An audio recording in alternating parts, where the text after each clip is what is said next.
El relato del Evangelio según San Marcos ya nos ha venido habituando a un esquema.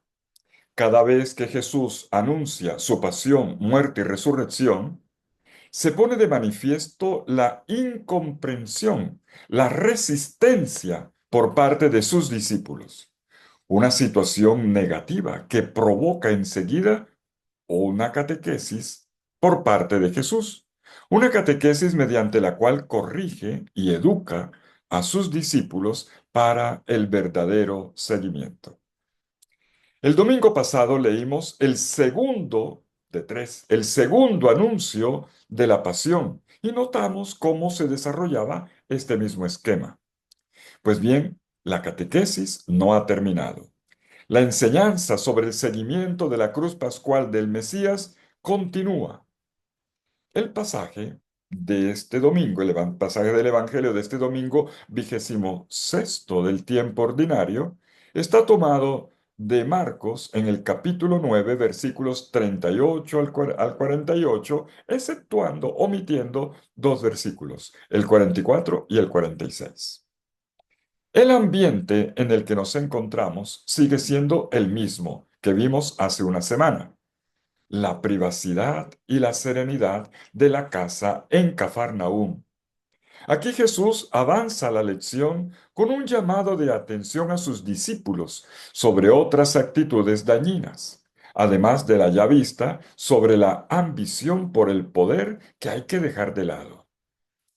La primera actitud dañina sobre la cual se llama la atención hoy es la intransigencia. Juan, el hijo de Zebedeo, uno de los dos hermanos apodados hijos del trueno, hijos del trueno por su carácter fuerte, uno de los primeros llamados a la orilla del lago de Galilea, intenta bloquear y censurar a uno que quería expulsar un demonio en nombre de Jesús. Pero esta persona no era parte del grupo de los seguidores de Jesús.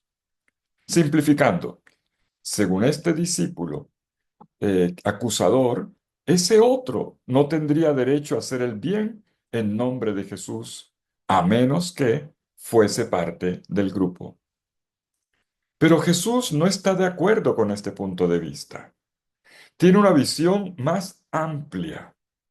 Les dice, no se lo impidan, o sea, no bloqueen a quienes quieren hacer el bien, así no sean de nuestro grupo.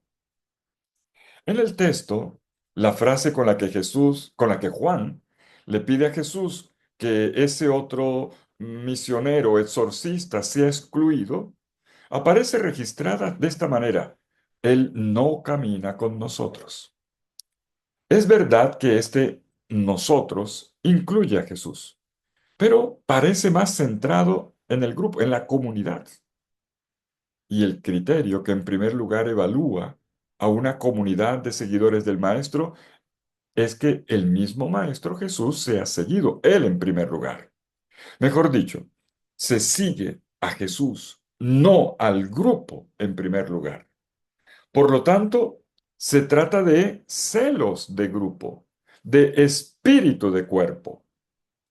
Y esto Jesús lo aclara, haciendo caer en cuenta de la incompatibilidad en la línea del hacer y del decir, entre el obrar en su nombre y el hablar mal de él.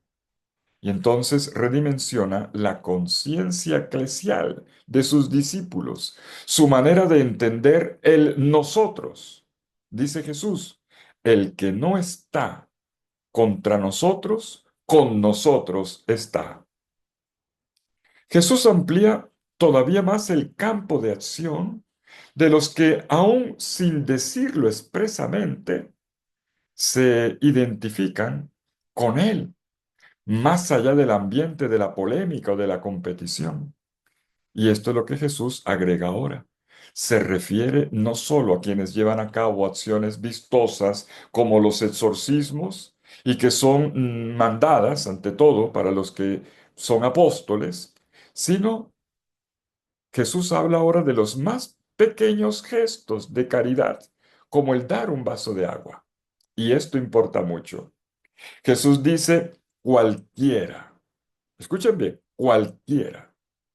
cualquiera que les dé a beber un vaso de agua en mi nombre, porque son de Cristo, en verdad les digo que no perderá su recompensa. En otras palabras, el Mesías da la recompensa a todo el que de una manera u otra hace el bien. Y dar una recompensa presupone una vinculación con él. La segunda actitud dañina que hay que trabajar son los escándalos.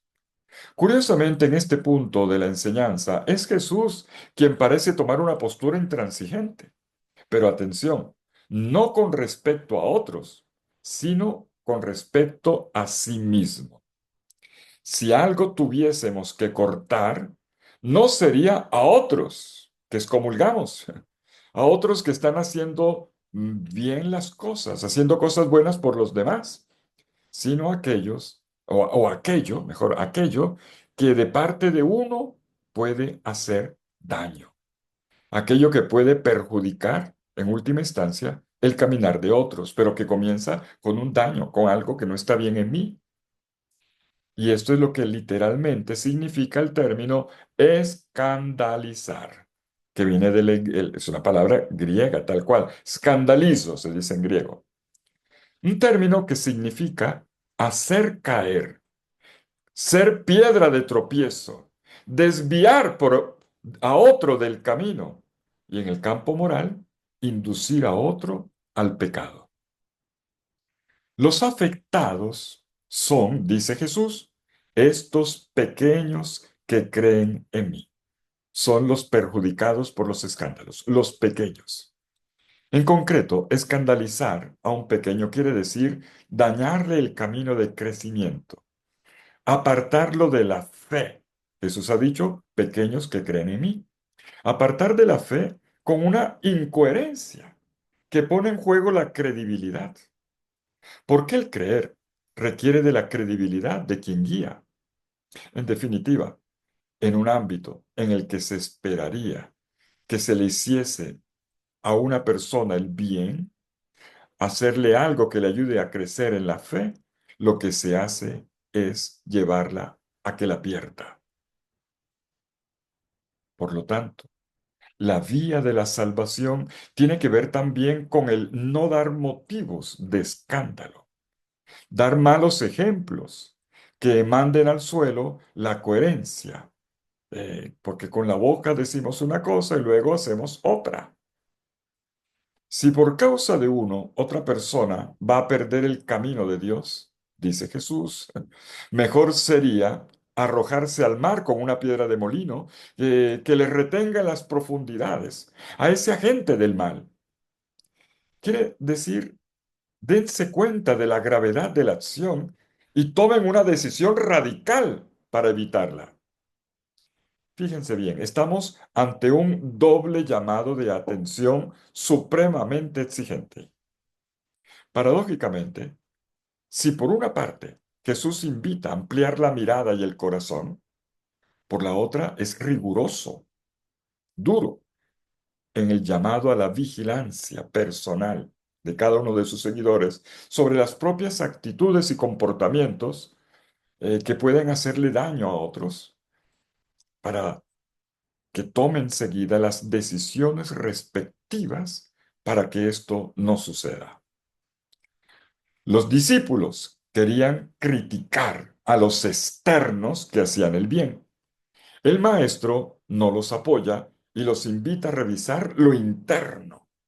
Y por eso les dice, más bien, examínense ustedes por dentro. Dense cuenta de cuántas cosas no van bien en ustedes. Es ahí donde tienen que cortar, donde tienen que hacer un corte. Y notemos cómo mediante esta pedagogía muy suya, Jesús está formando a sus discípulos. En coherencia con lo dicho, la catequesis concluye con una exhortación para tomar decisiones radicales consigo mismo, lo cual se expresa con el verbo cortar. En griego se dice apokopto, el mismo verbo que también se utiliza para decir excomulgar. Y notemos la insistencia. Si tu mano te escandaliza, córtatela. Si tu pie te escandaliza, córtatelo. Si tu ojo te escandaliza, sácatelo. Las manos, los pies y los ojos son importantes en la antropología hebrea y también en la grecorromana. Se trata de un lenguaje que todos pueden entender. Las manos, las acciones, los pies, los hábitos que direccionan el estilo de vida, los ojos, la apreciación que uno tenga de los otros. Y Jesús pide a los discípulos que ejerzan un discernimiento y que tomen en consecuencia las decisiones correspondientes, decisiones fuertes. Por eso, corta, una ponderación frente a lo que realmente importa es lo que hay que hacer. ¿Para qué? Para entrar en el reino. Entre este entrar en el reino o alternativa, ser arrojados en la gehenna, está el dilema en el que nos jugamos la vida. ¿Qué camino realmente me conviene? Y Jesús adopta aquí, como estamos viendo, un lenguaje rudo, vivaz, provocatorio. Propone tomar esta decisión haciendo un corte a tiempo.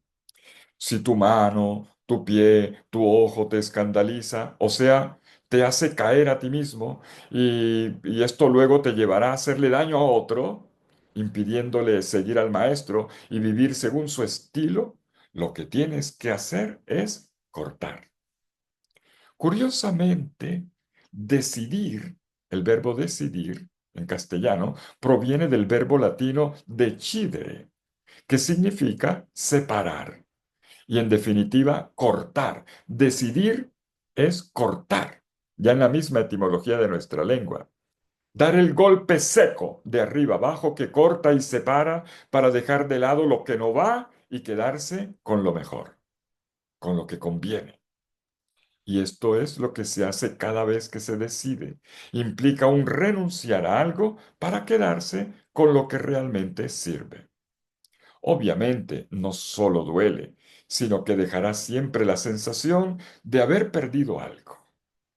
Pero fue por aquello que valía la pena, para entrar en el reino, no para ir a la Gehenna. La Gehenna, ¿qué es la Gehenna? Es un valle al sur de la ciudad santa de Jerusalén, donde desde muy antiguo se arrojaba la basura y donde con frecuencia había candela para quemar la inmundicia. Terminar allí es una imagen infernal que describe una vida que acaba en la basura, cuyo destino elegido sería el volverse una porquería. La pregunta entonces es esta: ¿quieres hacer de tu vida un bote de basura? Obviamente no es sabio el hacerlo. Es mejor hacer todo lo que se requiera para salvar la vida. Así me implique replanteamientos, decisiones, hacer cortes de aquello que no va bien. Es duro, pero es sabio.